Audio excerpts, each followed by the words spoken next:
تم سب بچے بیٹھے ہو، والدین کو اپنی جنت بنا لو، ماں باپ کو اپنی جنت بنا لو، ان کی دعا لے لو۔ میرے نبی نے فرمایا کاش میری ماں زندہ ہوتی۔ ماں کا خاص طور پر منشن کیا، میری ماں کیوں کہ باپ کو تو دیکھا ہی نہیں، اور ماں کو دیکھا ہے 6 سال۔ میری ماں زندہ ہوتی اور میں عشاء کی نماز کے مصلی پہ کھڑا ہوتا اور میرے گھر سے میری ماں کہتی محمد، تو میں ماں کے لیے نماز توڑ دیتا۔ میرا نبی کہہ رہا ہے۔ اور جب آپ حج پہ تشریف لے گئے اور ابوا کے میدان سے گزرے جہاں میرے نبی کی والدہ کا انتقال ہوا تھا، اس بات کو 57 سال گزر چکے ہیں۔ 6 برس کی عمر میں مدینہ سے نکلے 3 افراد، میرے نبی کی ماں، میرے نبی کے والد کی باندی ام ایمن، وہ بھی ماں ہیں، انہوں نے بھی دودھ پلایا تھا میرے نبی کو۔ 2 مائیں ہیں، ایک دودھ پلانے والی، ایک پیدا کرنے والی، اور ایک میرے نبی ہیں۔ جب ابوا کے پہاڑوں میں پہنچے تو اچانک ہارٹ اٹیک سے حضرت آمنہ 25 سال کی عمر میں انتقال فرما گئیں، اور میرے نبی نے اتنا اس کا غم لیا۔ 6 سال کا بچہ، میں سن 2000 میں وہاں گیا تھا، میرے آنسو نہیں رکنے کو آ رہے تھے کہ کہاں میرے نبی کی ماں کو اللہ نے اٹھایا، نہ کوئی آسرا، نہ کوئی سہارا، نہ کوئی رشتہ، نہ کوئی جھولی، نہ کوئی چھاؤں، ایسے تنہا یتیم کر دی۔ جب ان کو پتھروں میں دبا کے نیچے اترے، ام ایمن کو سے ہاتھ چھڑا کر بھاگے اور اوپر پہاڑی پہ چڑھ گئے۔ جب ام ایمن پیچھے گئیں تو ام ایمن نے کیا دیکھا کہ ابوا کے پہاڑ بھی رو رہے ہوں گے، اب ماں کی قبر کو چمٹ کے ایسے اوپر لیٹے ہوئے تھے، قبر کو پکڑا ہوا تھا، اوپر لیٹے ہوئے تھے۔ جب ام ایمن قریب آئیں تو سنا آپ کہہ رہے تھے اماں جی، آپ کو تو پتہ تھا آپ کے سوا میرا کوئی نہ تھا، آپ مجھے چھوڑ کے کہاں چلی گئی، کیوں چلی گئی؟ 6 سال کا بچہ پہلی موت دیکھ رہا ہے تو ان کو سمجھ میں نہیں آ رہا کہ میری ماں کے ساتھ ہوا کیا ہے۔ ام ایمن نے اٹھانا چاہا، آپ نے اٹھنے سے انکار کر دی۔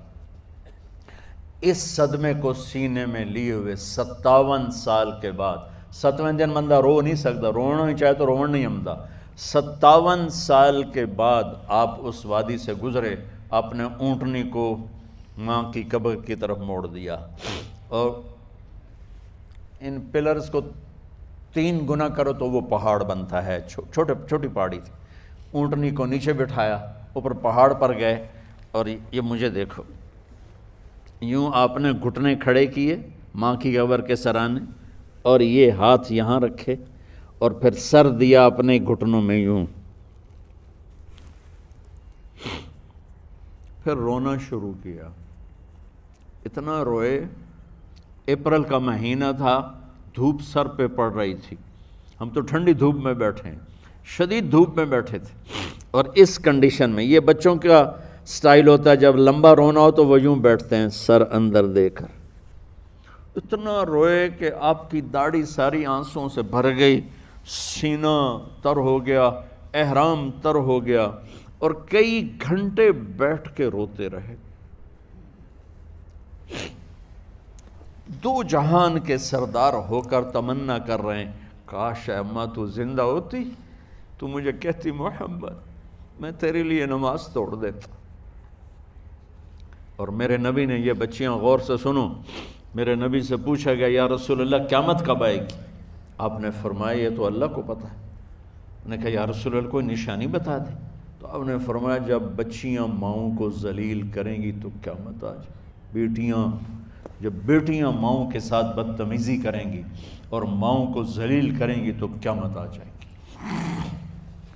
ایک ماں بیٹی کو میں بھول نہیں سکتا، ماں کے موٹے موٹے آنسو گر رہے تھے، اور بیٹی ماں سے کہہ رہی تھی بھوک نہیں، ہماری اپنی پنجابی زبان، بھوک نہیں، اوہ ہوئے ہوئے ہوئے، یہ تو ہم نوکر کو کہتے ہوئے ڈرتے ہیں، وہ ماں سے کہہ رہی تھی بھوک نہیں، یعنی بکواس نہ کر، رو آگے چپ، صرف آنسو اس کے گر رہے تھے ایسا۔ شاید وہ یاد کر رہی تھی کہ 9 مہینے کیسے اس کو میں نے پیٹ میں پالا، جنتے ہوئے کتنی تکلیفوں سے گزری، اور اس کو دودھ پلاتے ہوئے کتنی راتیں میں نے کاٹ کاٹ کے گزاریں، اور اس کے پیشاب دھوتے ہوئے کتنی دفعہ میں سردی میں ٹھٹھری، اور آج یہ مجھے کہہ رہی ہے بھوک نہیں۔ اس لیے میرے نبی نے فرمایا جس نے ماں باپ کو دکھ دیا، سنو غور سے بچوں سارے سنو، جس نے ماں باپ کو دکھ دیا اس پہ اللہ کی لعنت، اس پہ فرشتوں کی لعنت، اس پہ زمین آسمان کی لعنت، نہ ان کی نماز قبول ہے، نہ روزہ قبول ہے، نہ صدقہ قبول ہے۔ میرے نبی کی زندگی کا دوسرا روپ حقوق العباد، نماز حقوق اللہ میں آ جاتی ہے، میں حقوق العباد کی تھوڑی سی وضاحت کر رہا ہوں۔ ماں باپ زندہ ہیں تو دعا لے لو۔ والدین سے کہتا ہوں بچوں کو عزت دو، جہاں اولاد ماں باپ کے حقوق ہیں وہاں اولاد کے حقوق ہیں، اولاد کو عزت دو، اولاد کو عزت دو، اولاد کو عزت دو۔ بہت سی اولاد کی نافرمانی کا ذریعہ ماں باپ بن رہے ہیں، سختی کر کے، زبردستی کر کے اور ٹھونس کر چیزیں نوکروں کی طرح سلوک کر کے۔ میرے نبی کے گھر میں جب بیٹی فاطمہ ملنے کے لیے آتی تھیں تو میرے نبی بیٹھے نہیں رہتے تھے، یا اب چیئر پہ بیٹھے ہوئے بی بی فاطمہ آ گئی، اب زمین پہ بیٹھے ہوئے ہیں بیٹی آ گئی، اب چارپائی پہ لیٹے ہوئے ہیں بیٹی آ گئی۔ میرے نبی کیا کرتے تھے؟ کھڑے ہو جاتے تھے، کھڑے ہو جاتے، ایک دم کھڑے ہو جاتے تھے، اور پھر کھڑے نہیں رہتے تھے، تیزی سے آگے بڑھتے تھے اور حضرت فاطمہ کا ہاتھ پکڑ لیتے تھے۔ یہ والدین غور سے سنو، حضرت فاطمہ کا ہاتھ پکڑ لیتے تھے اور ہاتھ پکڑ کے مجھے دیکھو یوں بوسہ لیتے تھے، بیٹی کا بوسہ لیتے تھے، پھر ہاتھ چھوڑتے نہیں تھے، ہاتھ پکڑے پکڑے لاتے لاتے لاتے ان کو چارپائی پر پہلے بٹھاتے تھے پھر خود بیٹھتے تھے۔ یہ باپ اور رسول ہو کر بیٹی کو یہ عزت دیتے تھے۔ پھر وہ جنت کی عورتوں کی سردار بنی، پھر وہ جنت کے سرداروں کی ماں بنی، پھر وہ اللہ کے شیر کی زوجہ بنی۔ تو والدین سے کہتا ہوں کہ اپنے بچوں کو عزت دو، عزت دو، عزت دو، عزت دو۔ پھر آپ سے زندگی کے بڑے فیصلے ہیں شادی، آپ لوگ اکٹھے پڑھتے ہو لڑکے لڑکیاں، اپنی شادی کے فیصلے خود نہ کرو، اپنے ماں باپ کے حوالے کرو۔ اس میں شرافت بھی ہے، اس میں برکت بھی ہے، اس میں رحمت بھی ہے، اور اس میں والدین کی دعائیں بھی ہیں۔ کورٹ میرج کو ہوا نہ دو، boyfriend girlfriend culture ہمارا نہیں ہے۔ میرے نبی کے طریقے میں مرد اور عورت کا صرف نکاح سے تعلق ہے، اس کے علاوہ سب جہنم کی آگ ہے۔ اور والدین سے کہتا ہوں کہ اپنے بچوں سے پوچھ کے رشتے کرو، زبردستی مت کرو۔ میرا معاشرہ بہت سنگین قسم کے جرم کا شکار ہے، بچوں پہ مسلط کر دیتے ہیں، ایتھے ہی کرنی ہے، جٹاں چی کرنی ہے، بٹاں چی کرنی، پتہ نہیں آئے کتوں ہیں جٹ بٹ۔ چلو تم ناراض نہ ہو، راجپوتاں چی کرنی، میں راجپوت ہوں، میں اپنی قوم کو بھی رگڑ دیتا ہوں، راجپوتاں چی کرنی، اگاں کرنی ہی کوئی نہیں۔ یہ ظلم و ستم اولاد پہ مت کرو، اپنی بچی سے پوچھو، اگر بیٹی ہاں کرے تو پھر قدم اٹھاؤ، اگر بیٹی کہہ دے میں نہیں کرنا چاہتی تو وہ نافرمان نہیں ہے۔ اللہ کے واسطے میری سنو، صرف تم نہیں سن رہے، اس کیمرے سے لاکھوں کروڑوں لوگ سن رہے ہیں۔ اگر بیٹا یوں کہہ دے کہ ابا میں نے یہاں شادی نہیں کرنی، میرا جی نہیں چاہتا ہے، تو وہ بیٹا نافرمان نہیں ہے، فرما بردار ہے، اس نے شریعت کا حق استعمال کیا ہے۔ اب ایسا ظلم مت کرو کہ نہیں اتھے ہی کرنی ہے، اتھے گھروں نکل جا۔ زندگی تم نے تو نہیں گزارنی، زندگی تو بچے نے گزارنی، میں قربان جاؤں۔ ایک حدیث سنو پہلے، پھر اگلی بات سناتا ہوں۔ ما تزوجت وما زوجت الا بوحی من السماء نزل به جبریل۔ لوگو سنو، میں نے جہاں شادی کی، میں نے جہاں بیٹی کی شادی کی، پہلے آسمان سے جبریل فرشتہ اللہ کا حکم لے کر آیا، پھر میں نے قدم اٹھایا۔ سمجھ گئے میری یہ بات؟ سمجھ گئے سارے؟ اب اگلی سنو۔ حضرت علی فاطمہ کا رشتہ لینے آ گئے، اور جبریل ان سے پہلے آ گئے کہ یا رسول اللہ فاطمہ علی کے لیے ہے۔ باپ محمد مصطفیٰ جیسا ہے، رشتہ مانگنے والا علی جیسا ہے، اور بیٹی فاطمہ جیسی ہے۔ اور آپ پوچھتے ہیں علی کیسے آئے؟ وہ شرم کی وجہ سے کچھ کہہ نہ سکے، چپ۔ آپ کو تو پتہ تھا، آپ نے فرمایا فاطمہ کے رشتے کے لیے آئے ہو؟ کہا جی۔ تو جبریل تنال بیٹھا ہوا ہے کہ یا رسول اللہ اتھے ہی کرنا ہے، آپ نے ہاں نہیں کی، آپ نے کہا انشاءاللہ، اور یہ کہہ کر اٹھ گئے۔ انشاءاللہ نبی کا ہاں ہی ہوتا ہے، لیکن جبریل کے آنے کے باوجود اور اللہ کے کہنے کے باوجود میرے نبی کو بھی پتہ ہے کہ یہ رشتہ یہاں کاتب تقدیر نے لکھ دیا ہے، لیکن امت کو سبق سکھانے کے لیے آپ گھر تشریف لے گئے۔ بیٹی فاطمہ کہ جی یا رسول اللہ، کہا علی کا رشتہ آیا ہے، میں ہاں کر دوں؟ سبحان اللہ۔ میں اپنے دیہاتی بچیوں پہ مجھے رونا آ گیا کہ جنہیں پتہ ہی نہیں ہوتا سانو کہیں دے نال بندے پہ جانور ہے یا انسان ہے۔ علی جیسا داماد، چلو علی کو چھوڑو، فاطمہ کو چھوڑو، جبریل آیا بیٹھا ہے، جبریل آیا بیٹھا ہے۔ اس کے بعد فاطمہ سے پوچھنے کی کیا بات ہے؟ جبریل آ کر کہہ رہا یا رسول اللہ، اللہ کہہ رہا فاطمہ علی کے لیے ہے اور علی فاطمہ کے لیے ہے، اور پھر آپ کہتے ہیں بیٹی فاطمہ ہاں کر دو۔ ہماری تو آج کی بیٹیاں انکار نہیں کرتی، چپ کر کے گاں ماش طرح بن چھڑ دین کلے نال۔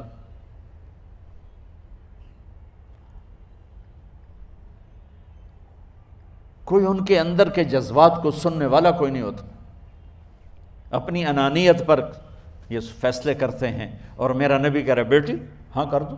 سبحان اللہ۔ آپ کا کیا خیال ہے، فاطمہ نے انکار کرنا تھا؟ یہ بیٹیاں نہیں انکار کرتی تو فاطمہ نے کہاں کرنا تھا؟ لیکن یہ سبق دینا تھا ان والدین کو جو نادانی میں نادانی کے فیصلے کر کے اولاد کو ہمیشہ ایک ٹھنڈی آگ میں دھکا دے دیتے ہیں۔ حضرت فاطمہ رضی اللہ تعالیٰ عنہا نے جب ہاں کی، پھر آپ باہر نکلے۔ اچھا مزے کا واقعہ ہو، حضرت علی اٹھ کے باہر نکلے تو صحابہ باہر کھڑے انتظار کر رہے تھے کہ کیا ہوا۔ حضرت علی کو بھیجنے والے تھے عبد الرحمن بن عوف۔ پہلے ابو بکر گئے تو آپ نے انکار کر دیا، عمر گئے رشتہ مانگا، آپ نے انکار کر دیا۔ عبد الرحمن بن عوف نے علی سے کہا آپ جائیں، آپ کا رشتہ رد نہیں ہوگا۔ کہنے لگے میرا تو ذاتی گھر بھی کوئی نہیں، مجھے کہاں سے رشتہ ملے گا، میں تو بالکل غریب ہوں۔ کہا نہیں تم جاؤ۔ تو واپس آتے انہوں نے عبد الرحمن بن عوف پہ چڑھائی کر دی، ویکھیا ہے نا تو میں نو گلے آئی، انکار ہو گیا۔ تو صحابہ نے پوچھا کیا ہوا؟ کہا کچھ کہا ہی نہیں، چپ کر کے اٹھ گئے۔ تو عبد الرحمن بن عوف کہنے لگے کچھ بولے صحیح، کہ بس اتنا کہا انشاءاللہ کا تو مبارک ہو، نبی کا انشاءاللہ ہاں ہوتا ہے۔ کہا اچھا، تو اتنے میں آپ باہر تشریف لے۔ کہا علی، کہا جی، کہا لو بلاؤ، لوگوں کو بلاؤ۔ ساری مسجد بھر گئی، آپ کے ساری مسجد فل ہو گئی۔ آپ ممبر پہ کھڑے ہوئے علی کو سامنے بٹھایا، کہا لوگو یہ جبریل میرے پاس اللہ کا پیغام لائے ہیں کہ میں فاطمہ بنت محمد کا نکاح علی بن ابی طالب کے ساتھ کر دوں۔ پھر آپ نے خطبہ پڑھا اور کہا کہ علی، ہائے ہائے ہائے، میں نے فاطمہ بنت محمد کو 400 درہم مہر کے عوض تیرے نکاح میں دیا، تو نے قبول کیا؟ حضرت علی نے زور سے نعرہ لگایا میں نے قبول کیا، اور سجدے میں چلے گئے، اللہ کا شکر کا سجدہ ادا کیا۔ پھر میرے نبی نے وہیں سارے مجمع کو شہد کا شربت پلایا اور تازہ کھجوریں کھلائیں۔ اور پھر جب رخصتی ہوئی تو آپ نے حضرت علی سے فرمایا کہ آپ آ کے لے جاؤ۔ پھر آپ نے حضرت ام سلمہ، حضرت حفصہ اور جناب حضرت عائشہ رضی اللہ تعالیٰ عنہ، ان تینوں کو بلا کر فرمایا تمہیں پتہ ہے نا مجھے فاطمہ سے کتنا پیار ہے، تو تم فاطمہ کو دلہن بناؤ، اس کی تیاری کرواؤ، اسے دلہن بناؤ۔ تو ان تینوں نے حضرت فاطمہ کو دلہن بنایا۔ پھر آپ نے حضرت علی کو پیغام بھجوایا، وہ تشریف لائے، اپنی اونٹنی لے کر آئے، حضرت عقیل ساتھ آئے، سلمان فارسی ساتھ آئے، اور دروازے پر اونٹنی بٹھائی، آپ علی کو اندر لے گئے اور یوں فاطمہ کا ہاتھ پکڑ کے علی کے ہاتھ میں دے کر فرمایا علی تمہیں نبی کی بیٹی مبارک۔ سبحان۔ پھر آپ نے کہا میری بیٹی فاطمہ، مجھے اپنے خاندان میں جو سب سے زیادہ محبوب تھا میں نے تیرا ہاتھ اس کے ہاتھ میں دے دیا ہے۔ والدین سے کہتا ہوں اپنے نبی کی زندگی پڑھو۔ میرا درد ہے کہ ہماری ثقافت میں اسلام داخل نہیں ہوا، ہمارے عبادت میں اسلام آ گیا، بہت سارا مجمع مرد عورتوں کا نمازی ہے، حاجی ہے، عمرے کرتے ہیں، لیکن ثقافت میں نبوت کی جھلک دکھائی دے، ثقافت میں اللہ کا نبی دکھائی دے، وہ نہیں ہے۔ زندگی بیت گئی اس انتظار میں، مدت سے لگ رہی تھی لب بام ٹک ٹکی، تھک تھک کے گر گئی نگہ انتظار آج، پتہ نہیں کب صبح ہوگی۔ چلو کہتے تو جائیں مجھے ہے اگرچہ بت ہیں جماعت کی آستینوں میں، مجھے ہے حکم اذان لا الہ الا اللہ۔ والدین کے ذمہ ہے اولاد کو عزت دینا، ان کے سب سے بڑی خواہش میں ان کا احترام کرنا کہ زندگی انہوں نے گزارنی ہے، اور آپ کے ذمہ ہے والدین کے آگے سر جھکا دینا۔ اللہ کے واسطے کورٹ میرجز اور خفیہ شادیاں یہ نہ ہماری ثقافت ہے نہ یہ انسانیت ہے، ہمیشہ دکھ دردوں میں زندگی گزرتی ہے کہ اصل زندگی تو موت کے بعد آنے والی ہے۔ تو والدین پڑھیں شریعت کو، اولاد بھی پڑھے اپنے نبی کی زندگی کو۔ ایک شخص حضرت عمر کے پاس آیا ایک بیٹے کو لے کر، کہا امیر المومنین یہ میرا بیٹا بڑا نافرمان ہے اور مجھے بہت تنگ کرتا ہے۔ حضرت عمر کے پاس لاٹھی ہوتی تو انہوں نے یوں اٹھائی، وہ کہنے لگا حضور معافی دیا جائے، ایک میری گل سن لو۔ آپ نے فرمایا کیا؟ کہنے لگا ماں پیو دے بڑے حق ہیں، بالکل ٹھیک ہے، پر کوئی ساڈا حق بھی ہے ماں پیو تے؟ آپ نے کہا ہاں۔ آپ نے کہا ہاں۔ کہنے لگے ذرا وہ بتا دیں۔ کہا پہلا حق ہے اچھی ماں تلاش کرے، نیک عورت تلاش کرے۔ دوسرا حق یہ ہے نام اچھا رکھے۔ تیسرا حق یہ ہے اس کو قرآن کی تعلیم دے۔ کہا جی پھر سن لو حضرت جی، میرے پیو کو پوچھو اس حبشی عورت نال شادی کر کے مینوں حبشی ماں دیتی، انہوں کوئی عرب ماں ہی نہیں لتی، میرا پہلا حق اس مارے ہے۔ دوسرا سن لو، اس نے میرا نام جولان رکھا ہے، جولان گندگی کے کیڑے کو کہتے کہ اس نے میرا نام جولان رکھا ہے۔ اور تری سن لو، اس آج تے مینوں قرآن دی شکل نہیں وکھائی۔ حضرت عمر ہوئی سوٹا ہو دے سر تے پھیر دے کہ پہلے تیری مالش کراں پھر ایدی کر سکتا۔ تو آج کے والدین بھی اپنی اولاد کے بارے میں بہت بہت بہت غافل ہیں، اور اولاد کا بھی حال یہی ہے، چونکہ ماں کیا ہے باپ کیا ہے اولاد کیا ہے، یہ شریعت، یہ قرآن بتاتا ہے، یہ میرے نبی کی زندگی بتاتی ہے۔